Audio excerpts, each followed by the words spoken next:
the janitor who secretly owned the company. Marcus Chen pushed his cleaning cart through the gleaming marble lobby of Apex Technologies, the wheels squeaking softly against the polished floor. It was 5:47 a.m., and the morning sun was just beginning to paint golden streaks across the glass facade of the 40-story building. For the past 3 years, Marcus had arrived at this exact time, unlocked the main entrance with his security pass, and begun his daily ritual of preparing the building for another day of corporate warfare. At 62, Marcus moved with the deliberate pace of someone who had learned that rushing rarely improved outcomes. His gray uniform hung loosely on his lean frame, and his name tag, simply reading Marcus, was pinned slightly crooked on his chest. To the thousands of employees who would soon flood through these doors, he was invisible, a fixture as unremarkable as the potted plants or the abstract art adorning the walls, which was exactly how he wanted it.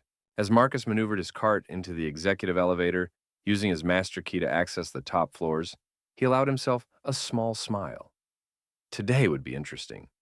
The board meeting was scheduled for 2 p.m., and from what he'd overheard yesterday while cleaning the conference room, several members were planning what they believed would be a successful coup against the current CEO, Jennifer Walsh.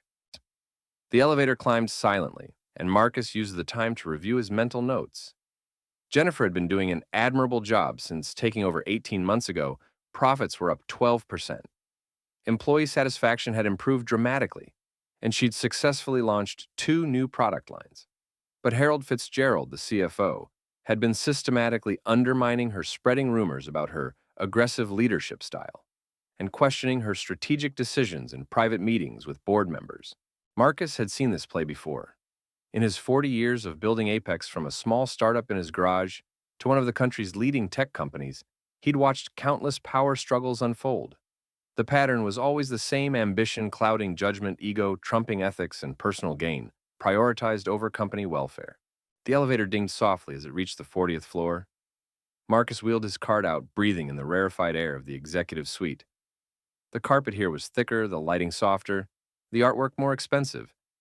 He'd designed it this way himself back when he'd openly walked these halls as founder and CEO. That was before the heart attack. Marcus began his routine in the boardroom, spraying the massive oak table with polish and working it to a shine with practiced circular motions. As he cleaned, he remembered that terrifying night 5 years ago when chest pains had sent him to the emergency room. The triple bypass surgery had been successful, but lying in that hospital bed, machines beeping around him, Marcus had experienced what his daughter Lisa called his mortality wake-up call. He'd realized he'd spent 40 years building an empire, but had no idea who his employees really were, what they cared about, or how his decisions affected their daily lives. He'd been so focused on stock prices and market share that he'd lost touch with the human element of his company. That's when the idea had formed. 6 months after his surgery, Marcus had announced his retirement, naming Jennifer, then the COO, as his successor. He'd sold most of his visible stake in the company, keeping only a complex web of holdings through various trusts and shell companies that maintained his controlling interest while hiding his continued ownership. Then, after a suitable period, he'd quietly applied for a job in the maintenance department, under an assumed name, using forged references and a carefully crafted backstory. The head of maintenance, Tony Rodriguez, had hired him on the spot. "You seem like a reliable guy," Tony had said, shaking Marcus's hand. "And God knows we need more reliable people around here." For 3 years, Marcus had mopped floors, emptied trash cans, cleaned bathrooms, and listened. He'd learned more about his company in those 3 years than in the previous 4 decades. He knew that Sarah from accounting was struggling to pay for her daughter's cancer treatment. He'd anonymously covered the costs through a random corporate charity selection. He knew that the R&D department was frustrated by bureaucratic red tape. He'd quietly influenced policy changes through strategic proxy votes. He knew that the younger employees felt disconnected from upper management. He'd suggested employee town halls through an anonymous note that Jennifer had wisely implemented.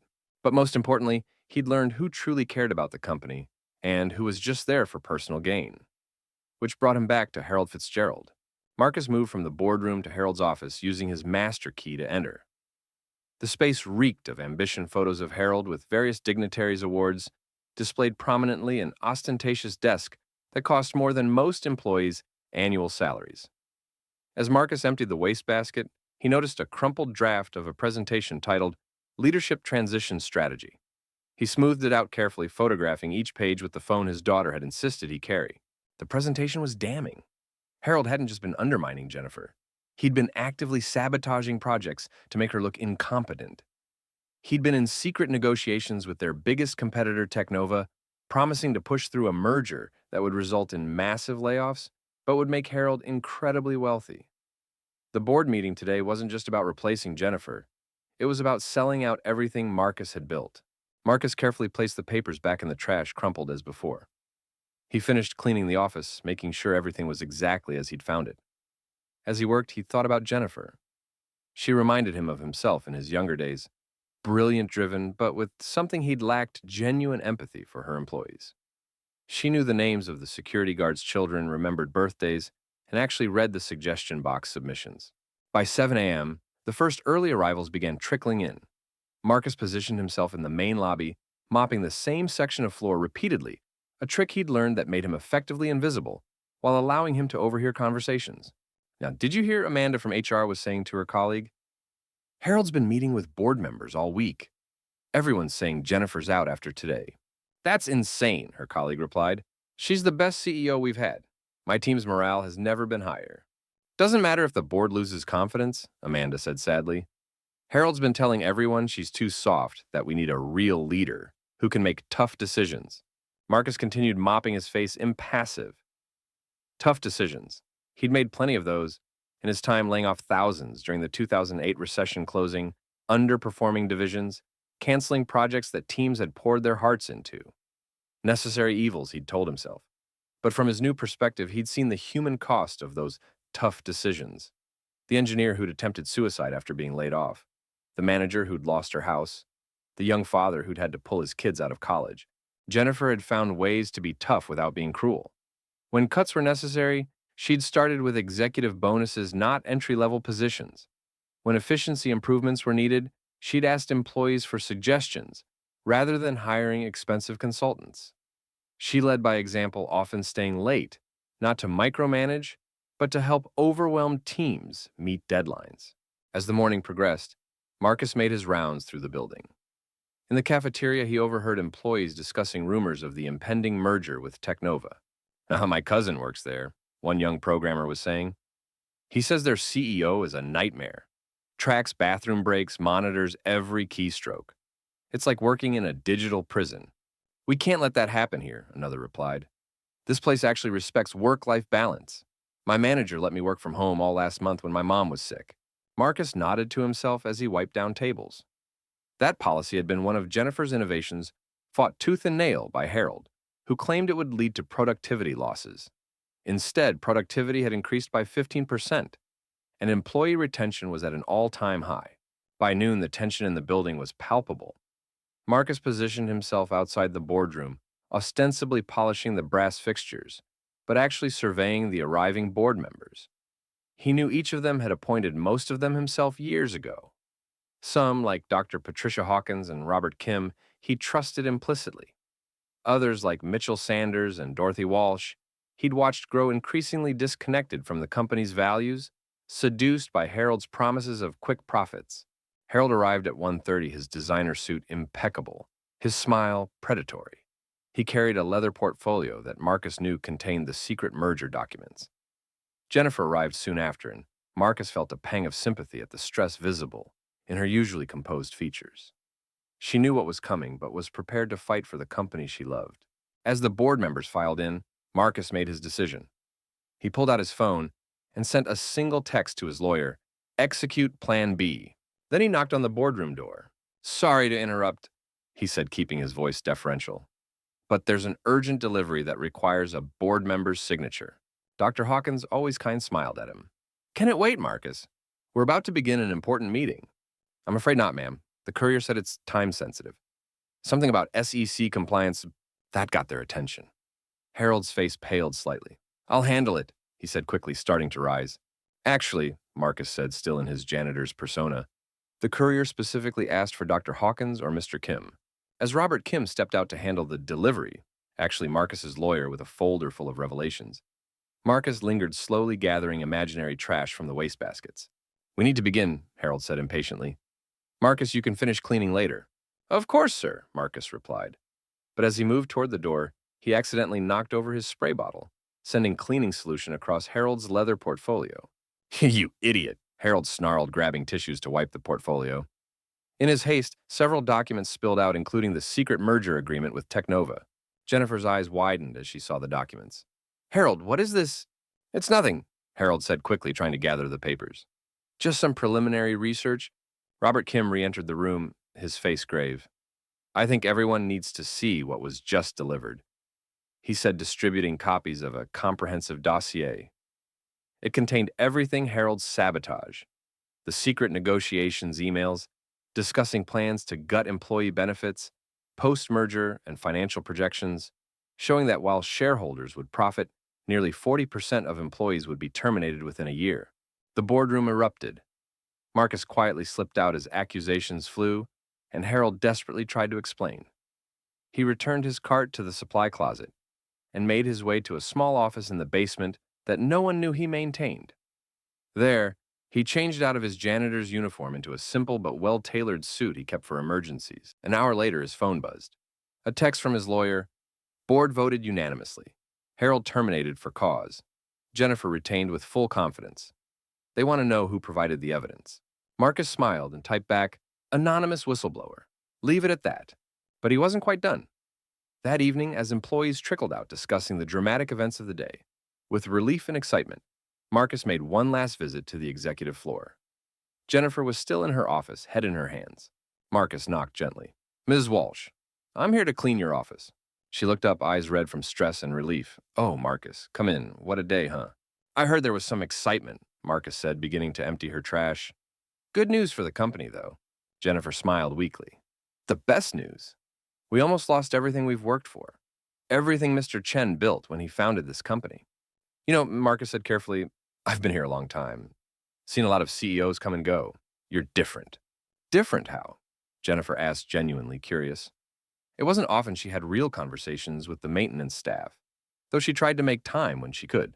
You see people, Marcus said simply. Not just employees or resources or human capital. People. That's rarer than you might think in these big offices. Jennifer's eyes misted. Thank you, Marcus. That means more than you know. Sometimes I wonder if I'm too soft for this job. Harold certainly thought so. But Harold was wrong, Marcus said firmly. Strength isn't about how hard you can squeeze. It's about knowing when to squeeze and when to support.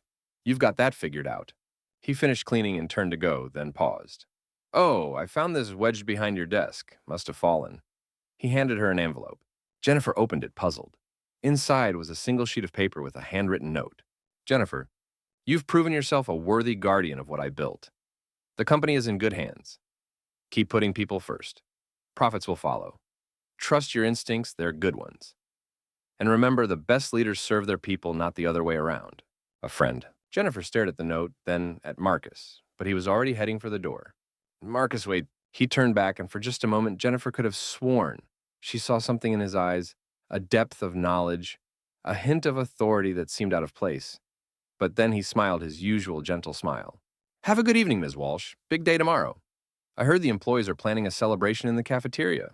Might want to stop by. As Marcus walked away, Jennifer looked again at the note. The handwriting seemed familiar somehow, but she couldn't place it. She tucked it carefully into her desk drawer, a reminder that sometimes help comes from the most unexpected places. The next morning, Marcus arrived at 5:47 a.m. as usual. The building felt different, lighter, somehow filled with renewed energy and hope. As employees arrived, they greeted him by name, something that had become more common over the years, but still touched him deeply. Morning, Marcus, called out Tyler from IT. Heard you were there when everything went down yesterday. Must have been something. Just doing my job, Marcus replied, smiling. In the cafeteria, someone had hung a banner. Apex Strong People First.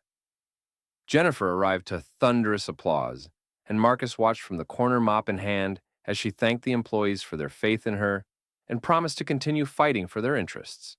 After the celebration, Marcus was cleaning the executive conference room when Dr. Hawkins approached him. Marcus, she said thoughtfully, I've been on this board for 15 years, and I've noticed something interesting. Every time there's a crisis somehow, The right information appears at just the right time, and you always seem to be around when it happens. Marcus continued cleaning, his expression neutral. I'm just the janitor, Dr. Hawkins. I clean up messes. That's what I do. She studied him for a long moment. Yes, she said finally. I suppose you do, and you're very good at it.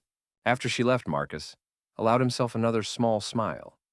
He thought about the 5 years since his heart attack, the 3 years since he'd donned this uniform. He'd learned more about leadership from pushing a mop than he'd ever learned from an MBA program. Real leadership wasn't about being the loudest voice in the room or making the toughest decisions. It was about service, about creating conditions where others could thrive. His phone buzzed a text from Lisa. Dad saw the news about Apex. Big shakeup in leadership. Your old company's all over the business channels. Hope you're not working too hard at your retirement job. Dinner Sunday. He texted back, wouldn't miss it. And yes, interesting times at the old place. Tell you about it over pot roast. As the weeks passed, Apex Technologies continued to thrive under Jennifer's leadership. The attempted merger with Technova was officially killed, and Harold Fitzgerald found himself under SEC investigation for corporate espionage. Employee morale soared, and surprisingly so did profits, proving once again that treating people well was good business. Marcus continued his work, a guardian in gray uniform. He fixed leaky faucets and squeaky doors. But more importantly, he fixed problems before they could metastasize into crises.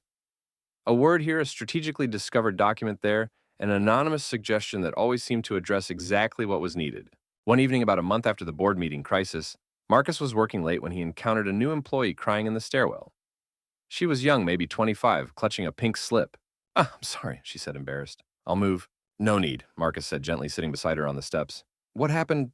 Through tears, she explained that she'd made a significant error in a coding project, costing the company money and time. Her manager had fired her on the spot. Which manager? Marcus asked. Bill Stevens. She sniffled. He said I was too careless for Apex, that this company doesn't tolerate mistakes. Marcus frowned. That didn't sound like the culture Jennifer was building. What's your name? Priya Patel. Tell you what, Priya, why don't you come back tomorrow morning? Sometimes these things have a way of working out. But I was fired. Trust me, Marcus said with quiet authority. Be here at 9 a.m. Ask for Jennifer Walsh directly. Tell her secretary that Marcus said it was important. Priya looked skeptical but nodded. What did she have to lose? That night, Marcus made some calls. By morning, Bill Stevens was in Jennifer's office explaining why he'd violated company protocol by firing someone without proper documentation or performance improvement plans. By 9:30, Priya had her job back, assigned to a different manager who was known for mentoring young talent. Bill Stevens was enrolled in mandatory leadership training. Hey, how did you know? Tony Rodriguez asked Marcus later. How did you know Stevens was a problem? Marcus shrugged, organizing cleaning supplies. You hear things when you're invisible. People forget you're there. Tony studied his employee. This man who never missed a day, who worked harder than people half his age, who seemed to know everything happening in the building. You're not just a janitor, are you, Marcus? I'm exactly what I need to be, Marcus replied. A man who cleans up messes and keeps things running smoothly. As the months turned into a year, Marcus watched his company, because it would always be his company, no matter whose name was on the door, grow stronger. Jennifer implemented an employee ownership program, giving everyone a stake in Apex's success. She established a hardship fund for employees facing medical or family crises. She created clear paths for advancement that didn't depend on politics or connections, but on merit and dedication. The company's value tripled. One day, Marcus was cleaning the memorial wall in the lobby, a display honoring the company's history and its founder. His own face stared back at him from a photo taken 20 years ago, hair still dark face, unlined by age and wisdom. The plaque read, Marcus Chen, founder and CEO, 1985, 2020. Innovation through dedication. That's the old man himself, a young employee said to his friend, pointing at the photo.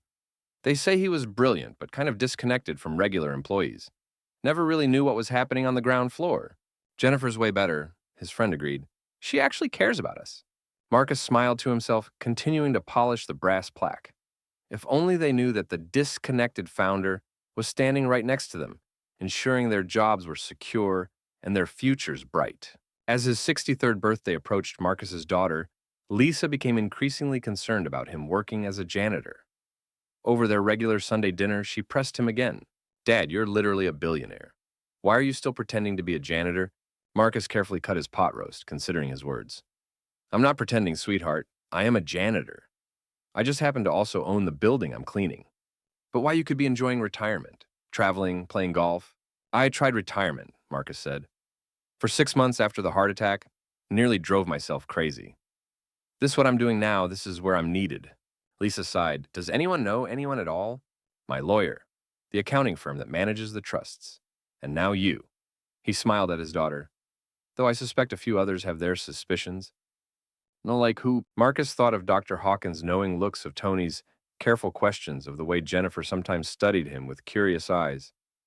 People see what they expect to see, Lisa. They expect a janitor, so that's what they see. But a few see more. And when will you tell them the truth? When the time is right, Marcus said. Or perhaps never. Does it matter? The work is what matters, not who gets credit for it. Lisa shook her head but smiled. You're impossible, you know that. Your mother used to say the same thing, Marcus said softly. She would have understood, though. She always said I was too focused on being the boss and not enough on being a leader. Took me 60 years to understand the difference. As winter approached, Apex faced a new challenge. A revolutionary AI product they'd been developing, codenamed Project Phoenix, had hit a major snag. The development team was fracturing, torn between two different approaches, and the delay was costing millions. Marcus learned about it while cleaning the R&D department one evening. The head of development, Dr. Alan Park, was in his office, with several team leads, their discussion growing heated. Hi, we need to scrap Chen's architecture and start over, one was saying. It's too ambitious, too risky. Chen's architecture is brilliant, another argued. We just need more time to implement it properly. Marcus's ears perked up. Chen's architecture. He hadn't designed any system architecture recently. Curious, he maneuvered closer, pretending to empty waste baskets. Look. Dr. Park was saying, I know everyone reveres Marcus Chen's original vision documents, but they're 5 years old. Technology has changed. Maybe it's time to admit that his final project notes were more aspiration than roadmap. Final project notes. Marcus frowned. He'd left extensive documentation for Project Phoenix before his retirement, but he'd updated those plans based on everything he'd learned since. Late at night, using his master key and old credentials, he'd been leaving anonymous technical suggestions in the development database, solving problems that stumped the team. But apparently they were still working from his original plans, treating them like sacred texts rather than living documents meant to evolve. That night, Marcus did something risky. He accessed the development servers and reviewed the current state of Project Phoenix. It was a mess, half his original vision, half compromised modifications, none of it coherent. The team was brilliant, but they were so focused on honoring what they thought Marcus Chen would have wanted that they'd lost sight of what the project actually needed. He spent the entire night writing. Not code, but a story.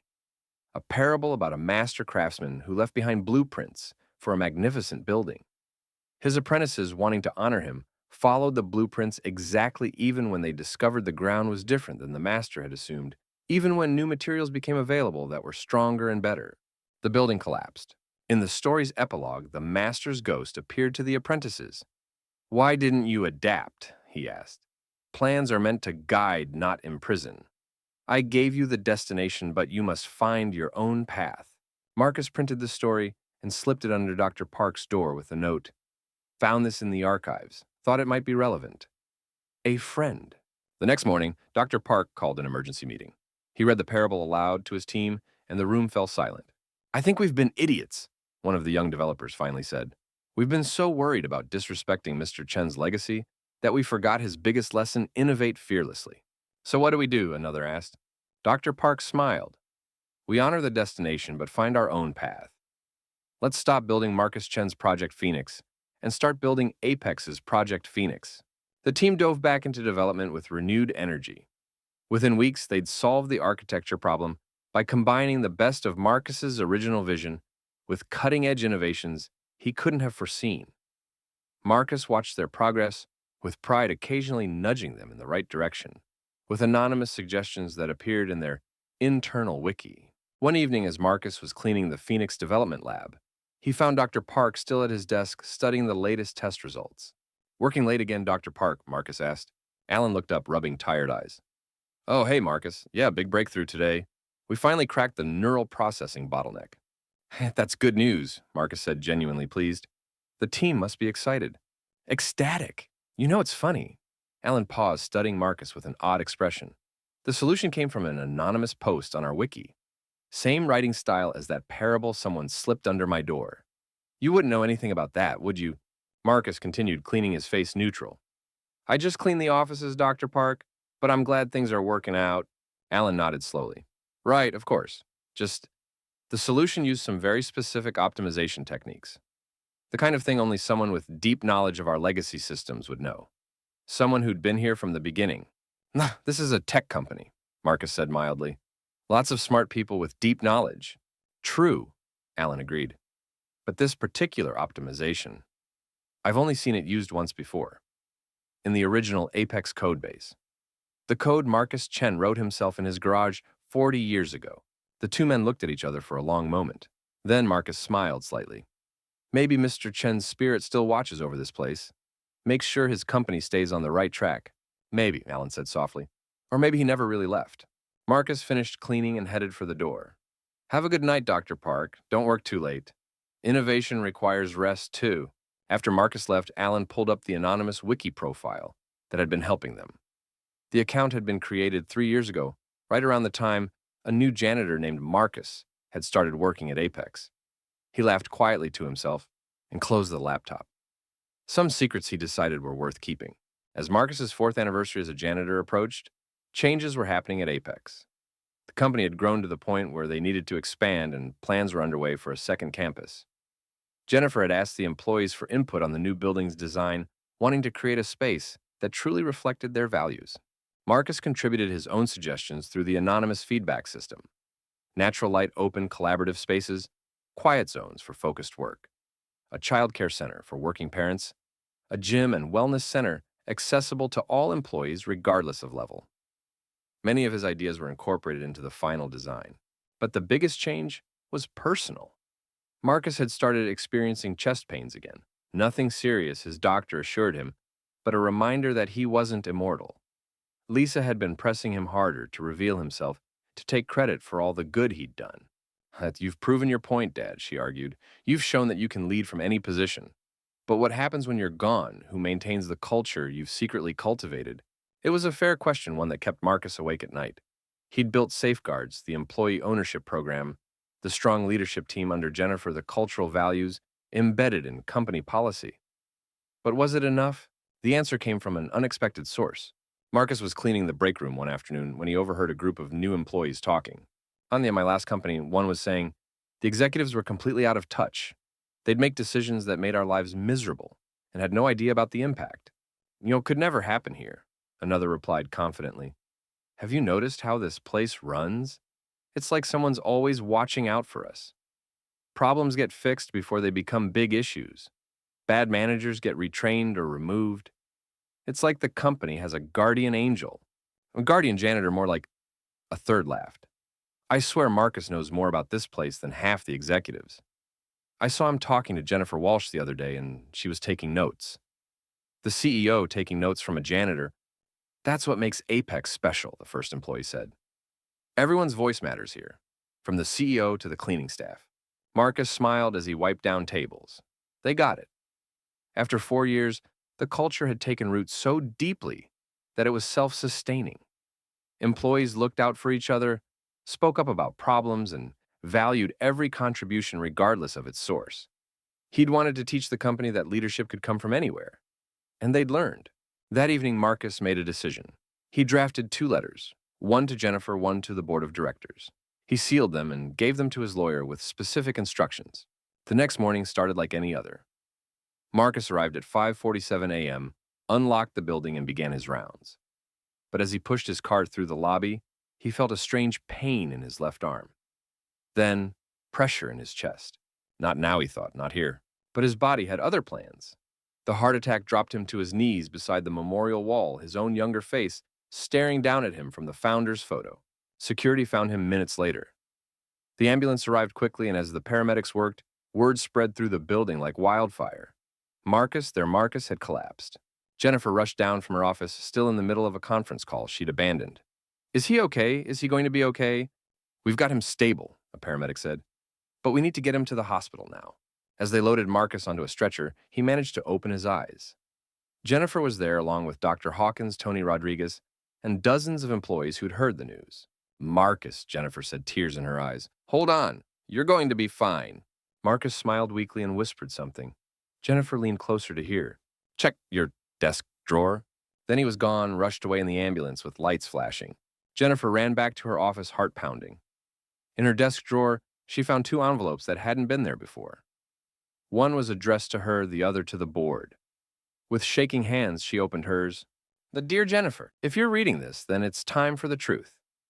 My name is Marcus Chen, and I am the founder and majority owner of Apex Technologies. For the past 4 years, I've been working as a janitor in my own company, learning what I should have known from the beginning, that true leadership comes from service, not authority. You've exceeded every hope I had when I chose you as my successor. Your leadership has transformed Apex from a company that makes money to a company that makes a difference. The culture of caring and excellence you've built will outlast us both. In the second envelope, you'll find documentation of my ownership structure and a proposal for the board. I'm transferring my controlling interest to a trust managed jointly by employee representatives and board members, with you as the tie-breaking vote. Apex should belong to the people who make it great, all of them. If I survive this health scare, I'd like to keep my job if you'll have me. There are still floors to clean and messes to prevent. If not, know that you've given an old man the greatest gift, the chance to see his life's work in capable, caring hands. With gratitude and respect, Marcus Chen, just Marcus the janitor. Jennifer sank into her chair, tears streaming down her face. Everything made sense now, the mysterious solutions to problems, the uncanny timing of interventions, the way Marcus always seemed to know exactly what the company needed. She opened the second envelope and called an emergency board meeting. 3 hours later, as the board was still reeling from the revelation and discussing the ownership transfer, Jennifer's phone rang. The hospital. He's stable. Dr. Park informed her he'd rushed to the hospital as soon as he'd heard. Mild heart attack, but they got him in time. He's asking for you. Jennifer found Marcus in a hospital bed, looking pale but alert. His daughter Lisa was there holding his hand. So, Jennifer said, sitting beside the bed, do I call you Mr. Chen now? Marcus chuckled weakly. I'd prefer Marcus. Mr. Chen was an arrogant fool who thought he knew everything. Marcus is just a janitor who's still learning. The board approved your proposal, Jennifer told him. Unanimously. Though Dr. Hawkins said she'd suspected for years. Something about you always being in the right place at the right time. A smart woman, Marcus murmured. So what now? Jennifer asked. Do we tell everyone? Hold a press conference. Billionaire founder secretly works as janitor for 4 years. It'll be front-page news. Marcus shook his head. No press. Tell the employees if you think it's right, but no media circus. This was never about recognition. Lisa squeezed her father's hand. Dad, you've made your point. You've done enough. Time to rest. But Marcus looked at Jennifer. I don't suppose, when I'm recovered, the janitor position might still be available? Jennifer laughed through her tears. Marcus, you own the company. You can do whatever you want. I don't own it anymore, Marcus corrected. The employees do, so I guess I need to submit a formal application. I can provide references. I think we can skip the interview process, Jennifer said. But I have one condition. What's that? No more secrets. The employees deserve to know that their guardian angel has a name. They deserve to know that the founder of Apex Technologies valued their contributions so much that he chose to walk among them, to serve them, to protect what they've built together. Marcus considered this. A compromise, then. Tell them, but no fanfare. I'm just Marcus the janitor, who happens to have founded the company. I come.